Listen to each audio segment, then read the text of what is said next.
Good evening, students. This is the fourth lecture of solid state. Till now, we have discussed the lattices, the voids, and their structures. So, आगे हम लोग आगे discuss करने वाले हैं radius ratio and different structures.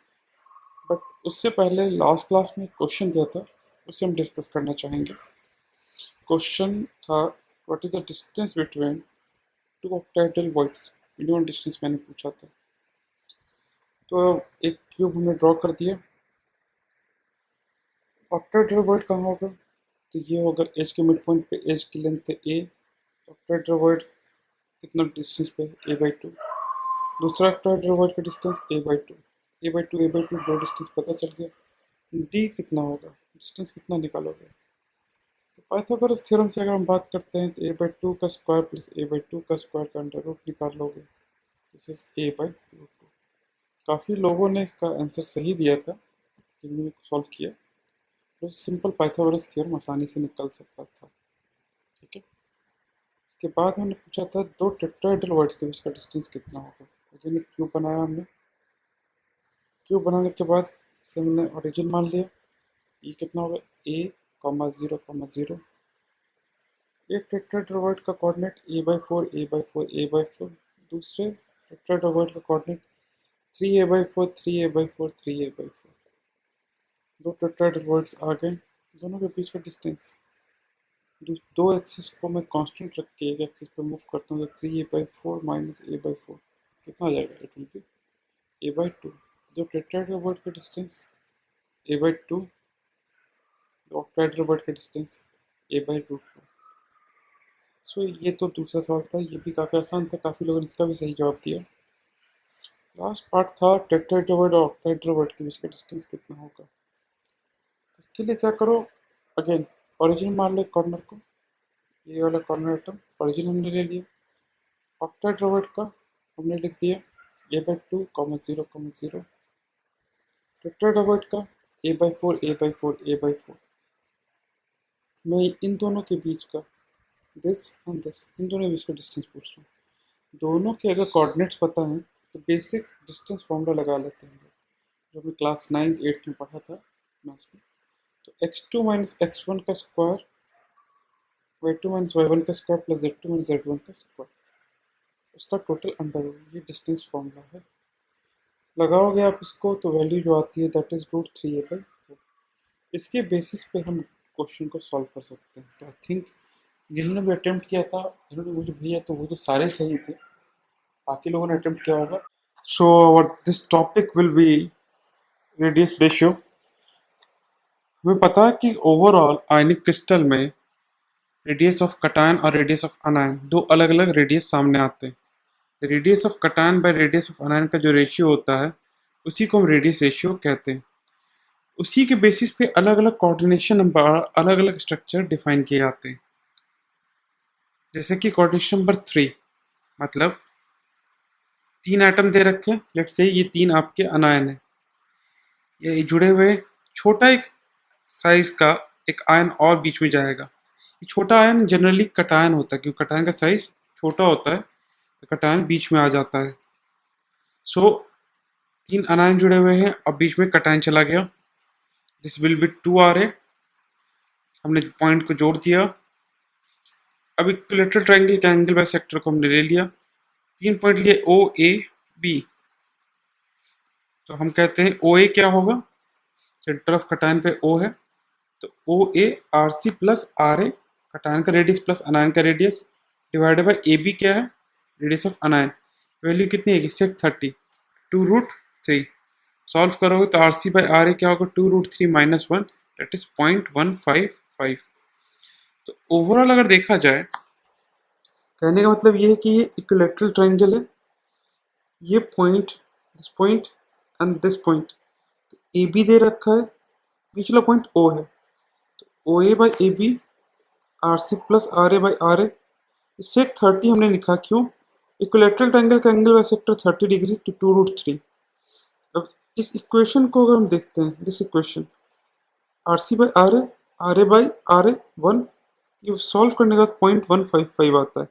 इसका मतलब अगर रेडियस रेशियो 0.155 है, इसका मतलब क्या होगा, जो ज्योमेट्री बन के आएगी समथिंग ट्राइगोनल प्लेनर होगी, और कोऑर्डिनेशन नंबर क्या होगा, coordination number will be 3। Coordination number कितना होगा, तो 3 होगा।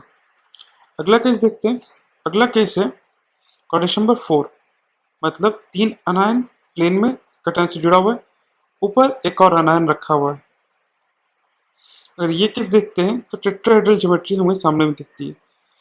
हम सारे पॉइंट्स को जोड़ देते हैं। हमें पता है टेट्राहेड्रल वाइड्स, तो अगर मैं ओरिजिन मान लेता हूँ कॉर्नर को, तो ब्लू वाला आपका टेट्राहेड्रल पोजीशन है, वहां पे मैंने कटायन रख दिया a/4 a/4 a/4 पोजीशन पे। मैं इसको जोड़ देता हूँ। जोड़ने के बाद हम ये देख पाते हैं कि ए बी जो लेंथ है वो कितनी होगी, तो डिस्टेंस फॉर्मूला से हमने निकाला ही था √3a/4। और हमें पता है कि ओवरऑल जो फेस डायगोनल है √2a वो 4a के इक्वल होगा। आर सी प्लस आर ए, मैंने ए की वैल्यू डाल दी, आर सी प्लस आर ए निकल आया। इसे सॉल्व करते हैं आर ए से डिवाइड करके, तो √3/2 -1, तो R C by R A is 0.225। Overall मैं ये कहना चाह रहा हूँ कि आपके पास ये जो वैल्यू आई 0.225 आई, क्यों, क्योंकि टेट्राहेड्रल ज्योमेट्री है। ए बी जो था कटायन अनायन का रेडियस का सम था, ये हमने निकाल लिया था डिस्टेंस फॉर्मूला से। यहाँ से हमने फिर क्या निकाला, आर ए निकाला। आर ए की वैल्यू जो मैं यहाँ पुट कर देता हूँ, ए की वैल्यू जो मैं पुट कर दे रहा हूँ, तो हमने सॉल्व किया, इक्वेशन फाइनली जो आ रही है वो आ रही है 0.225। तो अगर मैं 0.225 देखता हूँ वैल्यू, तो इसका मतलब क्या है, ज्योमेट्री कैसी होगी, टेट्राहेड्रल ज्योमेट्री होगी। ओके, पिछले केस में trigonal planar, this is tetrahedral. Coordination में 4 में एक और केस फिर भी पॉसिबल है, that case is square planar. अगर कोऑर्डिनेशन 4 हो या फिर कोऑर्डिनेशन में 6, 4 हो तो स्क्वायर प्लेनर और 6 है तो ऑक्टाहेड्रल। 4 आनाएं जुड़े हुए कटायन से, ये जो लेंथ है ये क्या होगी, आर सी प्लस आर ए से बी, एंड फिर हमने एक पॉइंट जोड़ा, तो ए बी की लेंथ कितनी है, R C plus R a√2। Face diagonal का अगर हम कहते हैं हाफ कर दिया हमने, और ए क्या होगा, 2r, दो radius of anion. R C plus R A is equal to nothing but √2r, R C by R A is equal to 0.414। 0.414 की वैल्यू हमारे पास आ गई। कहने का मतलब ये है, एक अनायन, दो अनायन, तीन, चार अनायन, ये जो लेंथ है, ये जो लेंथ ए बी निकाला हुआ है a/√2, ए जो लेंथ है 2r है, सॉल्व करके 0.414 आता है। 0.414 का मतलब आपका ज्योमेट्री स्क्वायर प्लेनर भी हो सकता है और ऑक्टाहेड्रल भी हो सकता है, दोनों पॉसिबिलिटीज सामने रहती है। ओके, अब पूछोगे कि ओवरऑल स्क्वायर प्लेनर कब और ऑक्टाहेड्रल कब, जब 6 एटम्स होंगे तो ऑक्टाहेड्रल और 4 एटम्स होंगे तो स्क्वायर प्लेनर। ये डिपेंड करता है कि ओवरऑल क्वेश्चन में कितने एटम्स अटैच्ड हैं। क्वेश्चन में हिंट आपको हमेशा मिल जाता है कि कितने एटम्स अटैच्ड हैं, तो आपको कंफ्यूज नहीं होना है। बस ये बात ध्यान रखनी है कि 0.414 का मतलब कोऑर्डिनेशन नंबर 4 अगर दे रखा है तो स्क्वायर प्लेनर भी हो सकता है और ऑक्टाहेड्रल भी हो सकता है। आगे चलते हैं। कोऑर्डिनेशन नंबर 8 मतलब क्यूब, हर कॉर्नर पे एक एटम है और बॉडी सेंटर पे एक एटम है। तो व्हाइट वाला अनायन मान लेते हैं और पिंक वाला कटायन। ये लेंथ कितनी होगी, तो बॉडी डायगोनल होती है √3a, तो √3a का हाफ, तो √3a का हाफ, तो R C plus R A is equal to √3a का half, A is equal to 2r, simple cubical structure. Solve किया, यहाँ से हमने निकाला radius of cation by radius of ना 0.732। ओवरऑल अगर देखा जाए एक सिंपल सी इक्वेशन थी, ये जो एज लेंथ है ये क्या होगा 2r है, और ये जो है ये बॉडी डायगोनल आपका है, ये √3a था लेकिन मैंने इसका हाफ लिया, तो R C plus R A √3a/2 आ गया। तो इस इक्वेशन को सॉल्व करके फाइनली हमने कटायन और आनायन का निकाल लिया रेशियो, दैट इज 0.732। अगर ऐसा दिखता है तो कोऑर्डिनेशन पर 8 आता है और ये क्यूबाइड स्ट्रक्चर या क्यूब स्ट्रक्चर आपको दिखेगा। ओवरऑल सारे केसेस हमने देख लिए हैं। सारे केसेस की बात अगर करते हैं तो हम कह सकते हैं कि 0.155 0.155 से अगर छोटी ज्योमेट्री है तो स्ट्रक्चर विल बी लीनियर। तो यहाँ पे सवाल उठता है सर आपने 0.155 ही प्रूफ किया था। यस, 0.155 अगर इंक्लूड करते हो तो it will be question number 3 trigonal planar. Geometry अटायन और अनायन का रेडियस फिक्स तो होता नहीं है, ये चेंज कर सकता है, इसीलिए 0.225 से छोटी वैल्यू भी आ सकती है। जैसे 0.225 आ गया तो इसका मतलब तो टेट्राहेड्रल हो गया, बट अगर इससे छोटी वैल्यू है तब तक वो ट्रायगोनल प्लेनर होगा। डिस्टॉर्टेड होगा बट ट्रायगोनल प्लेनर ही होगा। वैसे 0.414 आ गया तो स्क्वायर प्लेनर या ऑक्टाहेड्रल होगा, उससे छोटा है तब तक ये टेट्राहेड्रल ही होगा, डिस्टॉर्टेड होगा। वैसे 0.732 आ गया तो इट विल बी क्यूबिक। ठीक है, उससे ज़्यादा अगर बात करते तब भी ये क्यूबिक ही रहेगा। ओके, 1 पॉसिबल नहीं दिखता। ये बात ध्यान रखनी है, हमारा काम इस चार्ट से चल जाता है। डेरिवेशन फिर भी मैंने किया है for JEE advance exam, NEET के लिए और मेंस के लिए ये चार्ट सफिशिएंट है, इसके अलावा आपको ज़रूरत नहीं पड़ती है। ओके, ये चार्ट आप ध्यान रख के, जैसे कि अगर मैं पूछता हूँ 0.6 तो ज्योमेट्री क्या हो सकती है, it can be square planar octahedral. अगर मैं बोलता हूँ 0.3 इट विल बी टेट्राहेड्रल। अगर मैं कहता हूँ 0.225 अगेन इट इज टेट्राहेड्रल। वैसे अगर मैं बोलता हूँ 0.2 तो it is trigonal planar. Okay, ये बात आपको थोड़ी सी ध्यान रखनी होगी। So after the radius ratio हम ये समझते हैं कि अलग अलग आयनिक कंपाउंड का स्ट्रक्चर क्या क्या हो सकता है। तो स्ट्रक्चर्स ऑफ आयनिक कंपाउंड सबसे इंपॉर्टेंट है हमारे पास rock salt structure, that is NaCl। Cation और अनायन के रेडियस के बेसिस पे NaCl का स्ट्रक्चर बनता है। जनरली मैंने क्या कहा था, अनायन का साइज बड़ा होता है, तो अनायन का साइज अगर बड़ा है तो वही आपका लैटिस बनाता है। तो Cl माइनस को मान लेते हैं वाइट एटम है और Na प्लस को हम दे लेते हैं पिंक। ओके, तो Cl माइनस FCC बनाता है, दिस इज योर FCC। और Na प्लस कहाँ जाता है तो ऑक्टाहेड्रल वॉइड्स में जाता है, जितने भी ऑक्टाहेड्रल वॉइड्स है उसमें Na प्लस चला जाएगा।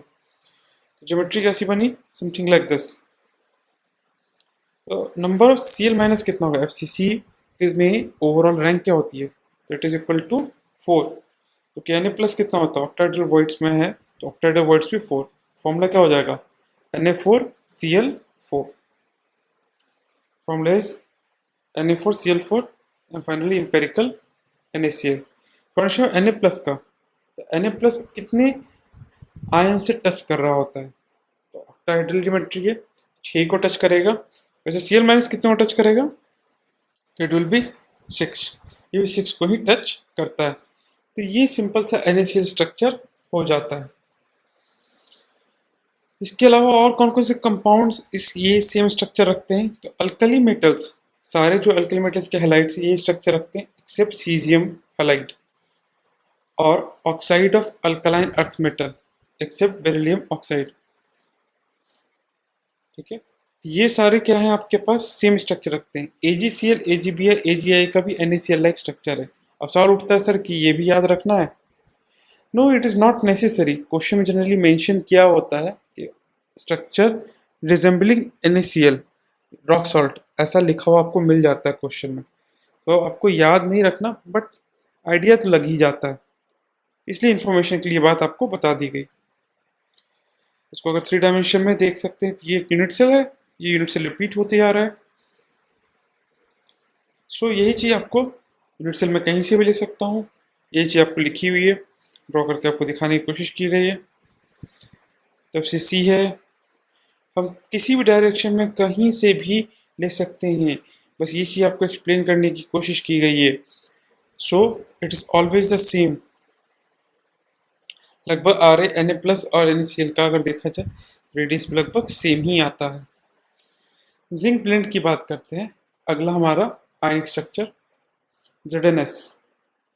अगेन सल्फाइड क्या करता है, आपका FCC बनाता है, सल्फाइड ने FCC बनाया। जबकि जिंक क्या करता है, टेट्राहेड्रल वॉइड्स लेता है लेकिन अल्टरनेट, टोटल 8 होते हैं तो एक लिया फिर एक गैप, फिर एक लिया फिर एक गैप। तो सल्फाइड टोटल कितने हुए हमारे पास, सल्फाइड की अगर बात करते हैं तो sulphide rank is 4, total number sulphide ions is 4। जबकि अगर हम बात करते हैं Na प्लस की, तो Na प्लस कितना होगा, Na plus, sorry mistake, zinc plus की, तो जिंक 2 प्लस कितना होगा आपके पास, 8 होते हैं, अल्टरनेट का मतलब हाफ उसका, that is 4, total 4, formula will be ZnS। Coordination पर जिंक का 4, सोडियम सल्फाइड का कितना होगा 4। इसके जैसे ही स्ट्रक्चर बेरिलियम ऑक्साइड का भी होता है, that is zinc blende. Fluoride CaF2, ये केस थोड़ा सा डिफरेंट है। यहाँ पे जो आपका FCC बना है वो कटायन बनाता है, दैट इज कैल्शियम, इसलिए मैं जनरली टर्म बाबा यूज कर रहा था। अनायन जनरली बनाता है आपका FCC या लैक्टिस। यहाँ कैल्शियम ने बनाया FCC, और F माइनस कहाँ गया, टेट्राहेड्रल वॉइड्स। कैल्शियम कितना हो जाएगा, उसका रैंक होता है 4, तो वैल्यू इज 4, जबकि F minus tetrahedral voids are 8, तो CaF2 will be the formula. Coordination पर क्या होगा, F माइनस का 4, टेट्राहेड्रल वॉइड्स की बात हो रही है, तो 4 आयन से ये घेरा हुआ है, जबकि Ca+2 क्या होगा, इसका कोऑर्डिनेशन पर 8, 8 अलग अलग क्यूब में ये आयंस के साथ अटैच्ड है। ओके, कॉर्नर पे है तो 8 अलग अलग इसको क्यूब लग जाएंगे, और हर टेट्राहेड्रल पोजीशन पे इसको एक अनायन मिल जा रहा है, इसलिए कोऑर्डिनेशन पर is 8। So this is fluoride structure. Uranium, thorium, lead, mercury, fluoride, ये सारे क्या करते हैं, फ्लोराइड लाइक स्ट्रक्चर बनाते हैं। आगे बढ़ते हैं, anti fluoride structure Li2O। Anti fluoride structure में अगर देखा जाए तो ऑक्साइड क्या करता है, वो आपका FCC बनाता है, और Li प्लस जो कटायन है वो क्या करता है, वो आपके टेट्राहेड्रल वॉइड्स में चला जाता है। तो ऑक्साइड कितना हो गया, वैल्यू इज 4, और लिथियम कितना हो गया, वैल्यू इज 8। तो फॉर्मूला क्या हो जाएगा, it will B Li2O। Coordination में लिथियम की अगर बात करते हैं, वैल्यू इज 4 टेट्राहेड्रल पोजीशन पे। ऑक्साइड की बात करते हैं, इट विल बी 8, 8 अलग अलग क्यूब में अलग अलग टेट्राहेड्रल पोजीशन पे आयंस के साथ अटैच्ड। इसके जैसा स्ट्रक्चर अगर देखा जाए तो Na2O, K2O, Rb2O का होता है, जो भी आपके पास ऑक्साइड्स हैं उनकी बात कर रहे हैं। इसके बाद सीजियम हैलाइड, ये भी एक इम्पॉर्टेंट है। इसमें क्या है, क्लोराइड आपका सिंपल क्यूबिक बनाता है। एक सिंपल क्यूबिक आपका क्लोराइड बनाएगा, मतलब कॉर्नर पे बस एटम्स रखें, सीजियम इसके बॉडी सेंटर पोजीशन पे जाता है। तो हम कह सकते हैं Cl माइनस का रैंक कितना होगा, तो वैल्यू इज 1, सीजियम प्लस कितना होगा, एक ही है, तो वैल्यू इज 1। फॉर्मूला क्या हो जाएगा, caesium chloride. Coordination number 8 caesium का, और Cl माइनस का भी वैल्यू क्या होगा, 8। तो ओवरऑल सीजियम हैलाइड, ये सीजियम क्लोराइड का जो फॉर्मूला होगा दैट इज CsCl। तो ये जितने भी हैलाइड्स होते हैं सीजियम के और साथ ही साथ अमोनियम के वो सिमिलर स्ट्रक्चर बनाते हैं। Now coming to another structure, corundum Al2O3।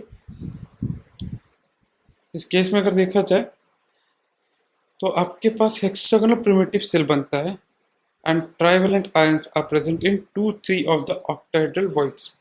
Trivalent मतलब जैसे अल्युमिनियम 3+, वो 2/3 ऑक्टाहेड्रल वॉइड्स में होता है। तो ऑक्सीजन क्या हुआ, ऑक्सीजन में कह रहा हूँ आपके पास जो दे रखा है, ऑक्सीजन ने बनाया आपका प्रिमिटिव यूनिट सेल। तो ऑक्सीजन की अगर बात करते हैं तो number of oxide per unit cell कितना हो गया, द वैल्यू इज 2,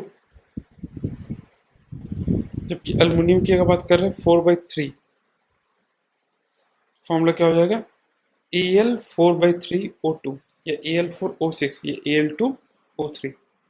अब यहाँ पे थोड़ा कन्फ्यूजन आपको हो सकता है, तो आप ये बात भी समझ सकते हैं, मान लो कि आपके पास जो दे रखा था ऑक्साइड, अगर HCP है, हेक्सागोनल प्रिमिटिव है, तो पूरा रैंक कितना होता है, पूरी रैंक की अगर हम बात कर रहे थे तो कंप्लीट रैंक था हमारे पास, आपको याद होगा HCP में अगर हम देखते हैं तो एक हेक्सागन की अपर लेयर थी, फिर इसके बाद नीचे एक लेयर थी, फिर 2 एटम थे, टोटल 6 रैंक आया था। ठीक है, 6 रैंक आपके पास आ गया था। और साथ ही साथ अगर देखते हैं तो उसमें ओवरऑल ऑक्टाहेड्रल वर्ड्स कितने थे, तो वो भी 6 था, उसका 2/3, तो दैट इज 4। अब वहाँ से भी करेंगे तब भी सेम फॉर्मूला ही आएगा। तो रैंक आप ले लीजिएगा ऑक्साइड का 6 और एल्युमिनियम का सिंपली 2/3 ऑफ 6। तो formula will be same, Al4O6 ही आएगा, that is corundum. It is also the second strongest, या आपका सेकेंड और third strongest substance. Strongest in the sense hardest substance है ये डायमंड के बाद। इसका हम यूज करते हैं, अलुमिना भी कहा जा सकता है। ओके, तो इसका स्ट्रक्चर भी मोरलेस आपको बस आइडिया लेना है। इंपॉर्टेंट सारे स्ट्रक्चर 5 ही तक हैं, आपको बस इसका आइडिया लेना है कि किस तरह का स्ट्रक्चर इसका होता है। कोरंडम के बाद अगर हम बात करते हैं आगे, तो कोऑर्डिनेशन एल्युमिनियम का यहाँ देखा जाता है 6 और ऑक्साइड का 4, 6 and 4। ऐसा स्ट्रक्चर Fe2O3 का, Cr2O3 का, Mn2O3 इनका भी होता है। इसका रूटाइल TiO2। तो रूटाइल में अगर देखा जाए तो ऑक्साइड क्या करता है, हेक्सागोनल प्रिमिटिव सेल बनाता है, और Ti4+ क्या करता है, ऑक्टाहेड्रल का 1/2 हाफ लेता है। तो अगर हम यहाँ पर स्ट्रक्चर देखते हैं, स्ट्रक्चर में हम सिंपली ये कह सकते हैं, ऑक्साइड कितने हो गए तो 2, Ti+2 कितने हो गए तो 1। Formula will be TiO2। या फिर आप इस तरह से भी समझ सकते हैं, ऑक्साइड कितने हो गए 6, ऑक्टाहेड्रल वर्ड्स कितने हो गए आपके पास, तो हाफ हमें लेना है, वो कितने हो गए, दैट इज 6 का half, that is 3। Formula will be same, आप उससे भी सॉल्व कर सकते हैं। क्वेश्चन नंबर, टाइटेनियम का 6, ऑक्साइड का 3, हाफ ऑक्यूपाई कर रहा है इसलिए 3। ऐसे ही compound structure MnO2, SnO2, MgF2 और NiF2 का होगा। नाउ परवोसाइट CiTiO3, ऑक्साइड, कैल्शियम और टाइटेनियम। तो यहाँ पर देखते हैं कैल्शियम क्या है, प्रिमिटिव सेल बना रहा है। प्रिमिटिव मतलब कॉर्नर पे एटम्स रखे हुए हैं। टाइटेनियम आपके पास दे रखा है, टाइटेनियम कहाँ के सेंटर में, और ऑक्साइड कहाँ के फेस सेंटर पे। तो खुद सोचो कैल्शियम का कंट्रीब्यूशन कितना, ऑक्सीजन का पहले देखते हैं, ऑक्सीजन का कंट्रीब्यूशन कितना, तो टोटल फेसेस कितने 6, 6 इंटू हाफ 3। कैल्शियम का कितना हो जाएगा, तो कैल्शियम की अगर बात करते हैं तो 1/8 इंटू 8 1। टाइटेनियम का कितना होगा, तो directly 1। Formula will be CaTiO3। Oxide का कोऑर्डिनेशन नंबर 6, 6 अलग अलग आयन से जुड़ा हुआ है ऑक्साइड।